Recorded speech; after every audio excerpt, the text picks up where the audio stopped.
नमस्कार, मैं आपका अपना नितिन विजय फिर से आया हूँ आज कुछ ऐसा लेके जो इतिहास में पहली बार हो रहा है। जी हाँ, 12th के हम 1 दिसंबर से बैच चालू हैं। 12th मतलब जो अभी 12th में पढ़ रहे हैं, उनको अगले साल की तैयारी के लिए 1 दिसंबर से चालू कर रहे हैं। अच्छा, इसको लेके कौन कन्विंस थे सबसे ज़्यादा? कन्विंस थे जो परिचय के मोहताज नहीं है, हमारे आरआरडी सर जो जॉइंट डायरेक्टर और हेड जेई डिवीज़न है, और राइट में मेरे बैठे हुए निखिल श्रीवास्तव सर जो डिप्टी डायरेक्टर जेई डिवीज़न है और एकेडमिक हेड भी हैं। उन लोगों ने बोला सर ये करने से हमारा रिजल्ट और भी अच्छा आएगा, क्योंकि बहुत सारे बच्चे 13 में आते हैं, लेट आते हैं कई बार, तो उनको उतना समय नहीं मिल पाता। इससे पक्का इंप्रूवमेंट होगा।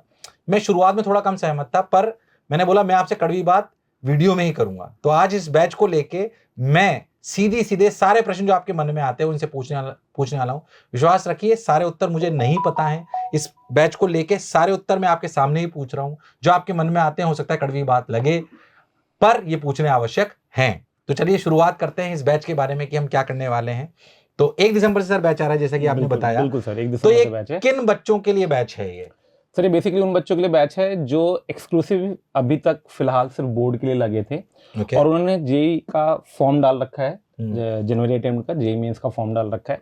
उनको ये लग रहा है कि हम तो कंटिन्यूअसली बोर्ड पे तैयारी कर रहे हैं, हम अगले साल मतलब टारगेट उनका ये है कि आईटी जाना है, बट उनकी तैयारी क्योंकि बोर्ड की तो उतने कॉन्फिडेंट नहीं है, उनको लगता है कि नेक्स्ट ईयर तो हमें रिपीट करना है, पड़ सकता है। मतलब ये वो बच्चे हैं जिन्होंने 11th 12th में हो सकता है थोड़ी आधी अधूरी भी तैयारी करी हो और बोर्ड की करी हो, मतलब वो इस साल के लिए बहुत कॉन्फिडेंट नहीं, पर एक चांस अभी जनवरी में दे रहे हैं।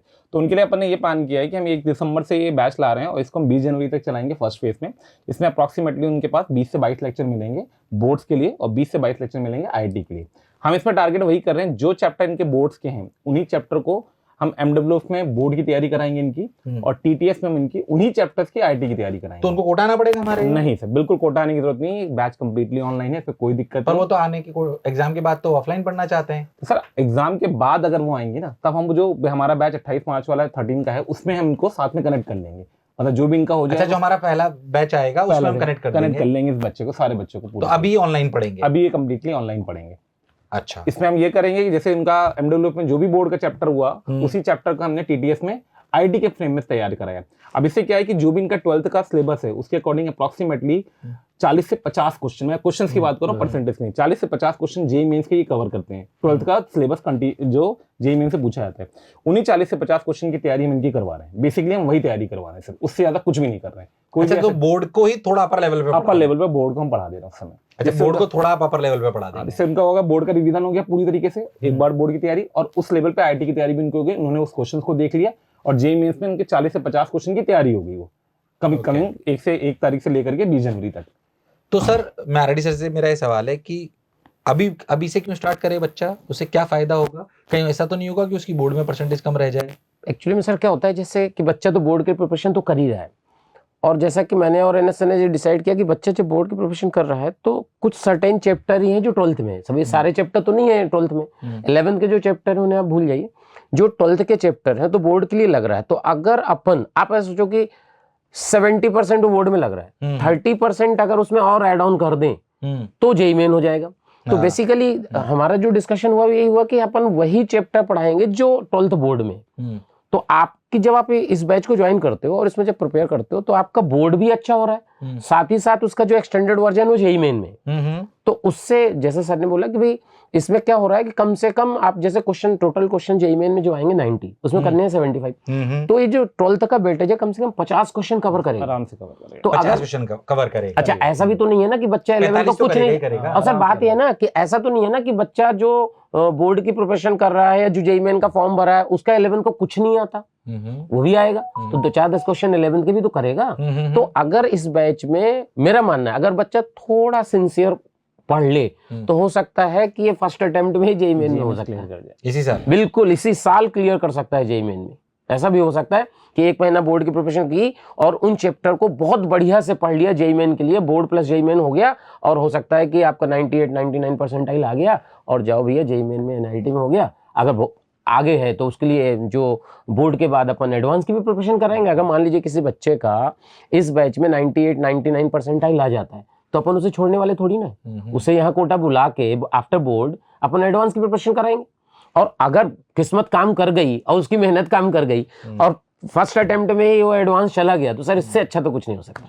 तो बेसिकली जो सर समझाना चाह रहे हो मेरे हिसाब से ये बात है कि अगर आप बोर्ड की तैयारी कर रहे थे पर जाहिर सी बात है जेईई मेन आप देना चाहते हो, पर जेईई मेन बिल्कुल बिना तैयारी के दोगे तो शायद कॉन्फिडेंस काफी गिर सकता है। हाँ, पर अगर जैसा सर ने बोला कि मान लीजिए 40 सवाल 45 सवाल की तैयारी बोर्ड के हिसाब से भी हो रही है और जेईई मेन के हिसाब से भी हो रही है, और उस 40-45 में से मान लीजिए हम 30 भी 35 सही कर लेते तो हमारा कॉन्फिडेंस बढ़ जाएगा कि अगले साल हमारी रैंक बहुत हाँ, अच्छी आएगी। बिल्कुल। पर और इसी साल आप जेईई में सेलेक्ट हो गए हाँ, तो बहुत ही बढ़िया बात है। हम आपको तब आपको क्या बच्चे के पास दोनों विकल्प होंगे कि मान लीजिए कोई बच्चा जेईई मेन में सेलेक्ट हो गया हाँ, है ना सर, उसने इस बैच को ज्वाइन करा और जेईई मेन में सेलेक्ट हो गया, हाँ। बोर्ड की तैयारी तो हो ही रही है साथ हाँ, के साथ। ठीक है। तो जब उसका जेईई मेन में सेलेक्ट हो गया, अब उसके पास जब वो 27-28 मार्च को आएगा तो हमारे दोनों बैच चालू होते हैं। कुछ उन बच्चों को भी हम तैयारी कराते हैं जो एडवांस के लिए होते हैं और उनको भी तैयारी कराते हैं जो रेगुलर पूरे साल के लिए होते हैं। तो बच्चे के पास दोनों विकल्प option, होंगे दोनों कि वो option। चाहे जो दोनों ज्वाइन कर सकता है। ज्वाइन कर सकता और है। अगर वो जेईई मेन में सेलेक्ट नहीं होता है तो उसने वैसे भी सोच रखा था कि मुझे आना था, हाँ। पर जब 28 मार्च को आएगा तो उसको पास एक एज होगा एज हो गया, कि उस सिस्टम को जान चुका है, जानता हाँ, होगा। बिल्कुल अच्छे से। जानते तो हो सर कितनी क्लास होने वाली है, रोज कैसे शेड्यूल रहेगा? सर शेड्यूल तो बेसिकली वही है कि हम फिजिक्स केमिस्ट्री मैथ्स की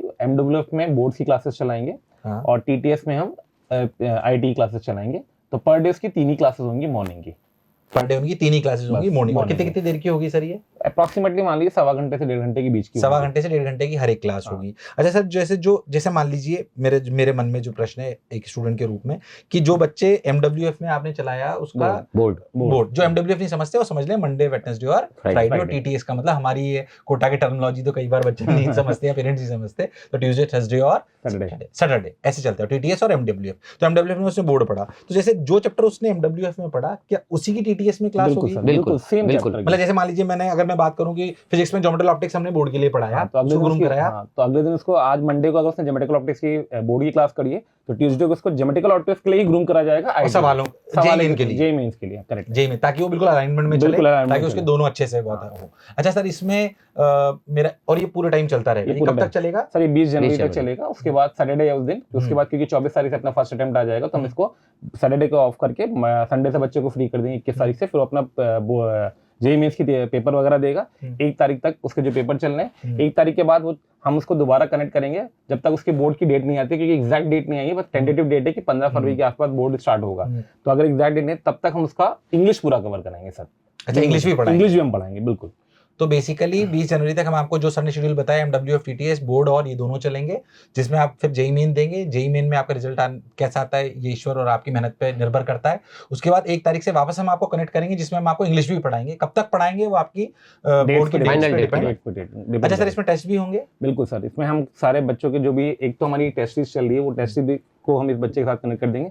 हम कुछ तो पार्ट टेस्ट भी इन बच्चों के लेंगे और कुछ हम फुल सिलेबस टेस्ट भी लेंगे इन बच्चों के, जिससे जेईई मेंस का अगर वो चाहें तो, जिससे उनको थोड़ा सा आइडिया लगता रहेगा कि पेपर किस तरीके से आता है, क्या क्या उनसे हो रहा है। तो पार्ट टेस्ट और फुल सिलेबस टेस्ट के कुछ पेपर्स हम इस ड्यूरेशन में इनके कराएंगे, इस ड्यूरेशन में कराएंगे ताकि इनकी प्रैक्टिस बनी रहे। अच्छा सर, मैं एक बात और जानना चाह रहा हूँ, जैसे जो भी इसमें कोर्स में एडमिशन लेगा वही जाहिर सी बात है उसको हम एनरोल आज करा रहे हैं फुल टाइम कोर्स के लिए, यानी कि 2023-24 के बैच के लिए। पर जैसे कि आपने बोला 24-25 सॉरी 24-25 माफी चाहता हूँ, 24-25 के बैच के लिए हम इसको एनरोल कर रहे हैं। पर अगर ये 23 में ही सिलेक्ट हो गया तो फीस तो इसने अभी दे दी, ठीक है। बच्चे के मन में प्रश्न होता है फीस तो मैंने अभी दे दी और मैं तो सिलेक्ट हो गया। बहुत सारे बच्चों के क्वेश्चन होते हैं कि सर मैं तो एनआईटी में पहुंच गया, आईआईटी में पहुंच गया, अब मेरी पूरे साल की फीस क्यों दूं? तो हमने क्या इसमें कोई रजिस्ट्रेशन अमाउंट रखा है? सर इसमें क्या है कि अपन पूरी फीस ले ही नहीं रहे, इसकी जो रजिस्ट्रेशन अमाउंट है वो ओनली 20,000 रखी गई है।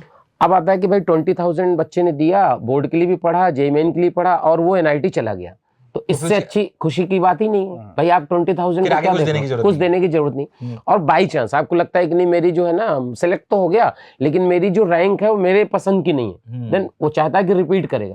तो ये जो 20,000 रजिस्ट्रेशन अमाउंट है ये जो नेक्स्ट ईयर की फीस में एडजस्ट हो जाएगी। मतलब फीस आपकी अभी तय हो जाएगी? हाँ बिल्कुल, जिसमें बच्चे को मिल जाएगा। ठीक है सर, एक जो मेरा प्रश्न और है आरडी सर से ये वापस हो कि एक हमारा अमृत कोर्स है जिसमें हम पूरी एफ फ्री कर देते हैं, क्या इसको 1 दिसंबर से सर पूरी एफ फ्री? बिल्कुल सर, बिल्कुल। तो उसको कोई लेक्चर देखने हैं, पेपर करने हैं, पीवाईक्यू करने हैं? हाँ उसको, अच्छा उसके ये भी है कि मान लीजिए उसके 11th के कुछ चैप्टर पढ़ने हैं, तो आपको ऐप तो फ्री है, तो आप 11th के चैप्टर ऐप से पढ़ सकते हो। ठीक है। एक मेरा प्रश्न और है कि 1 दिसंबर को जब वो चला जाएगा, 1 दिसंबर को उसका एडमिशन हो गया तो उसको पूरा स्टडी मटेरियल जो है वो 1 दिसंबर को मिल जाएगा या कोटा आएगा जब मिलेगा? फिजिकल ऐप पे तो मिल ही जाएगा सर, ऐप पे तो आपको सारा मटेरियल मिलेगा, इसमें तो कोई शक ही नहीं है। पर क्या इसको फिजिकल मटेरियल जब वो कोटा आएगा तब मिलेगा? फिजिकल मटेरियल पूरा हम, क्योंकि पूरा पैसा सर अपन ने ऑनलाइन डिसाइड किया है तो सारा सब कुछ ऑनलाइन ही रहेगा। जब बच्चा फिजिकल कोटा आएगा तब उसे, नहीं पर मान लीजिए मैं कोटा का हूँ और मैं यहीं पे ही हूँ तो क्या मेरे को फिजिकली अगर वो यहाँ पे आ जाए तो क्या मिल सकता है? नहीं सर, नहीं ये नहीं मिल सकता, क्योंकि एक्चुअली में जो कॉस्ट जो है ना सर, किट की कॉस्ट दे अलग है। दीजिए सर इतना तो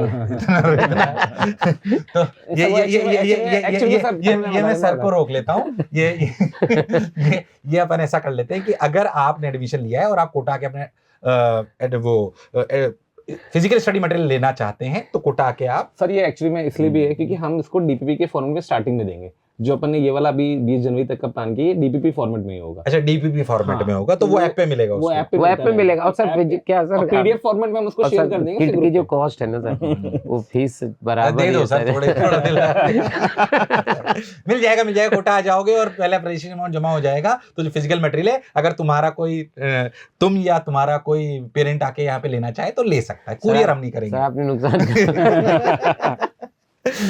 पर हाँ ये मिल जाएगा। तो अच्छा, मेरा जो एक मन में, सबके पेरेंट्स भी अगर कोई सुन रहे होंगे तो उनके बीच में द्वंद होगा कि कहीं इससे मेरा व्यक्तिगत मत ऐसा है, मैं बायस्ड होकर नहीं बोलना चाह रहा हूँ, पर अगर बच्चा सीरियसली से करेगा तो मेरा व्यक्तिगत मत ऐसा है कि इससे उसकी बोर्ड की परसेंटेज भी बढ़ेगी। बिल्कुल बढ़ेगी। पर आपके पास कोई अच्छा और उत्तर है इसका कि क्यों उनकी बोर्ड की परसेंटेज बढ़ेगी? देखिए होता क्या है ना, लास्ट राउंड पे बच्चा जब इस समय होता है ना तो प्रैक्टिकल में भी थोड़ा इंगेज होता है, तो वो थोड़ा सा, आप ये समझिए कि ये मैं नहीं बोलूंगा वर्ड कि वो छोड़ देता था तैयारी अपनी, लेकिन वो उतना डिसिप्लिन नहीं रहता। करेक्ट वर्ड बोलूं तो डिसिप्लिन नहीं रहता।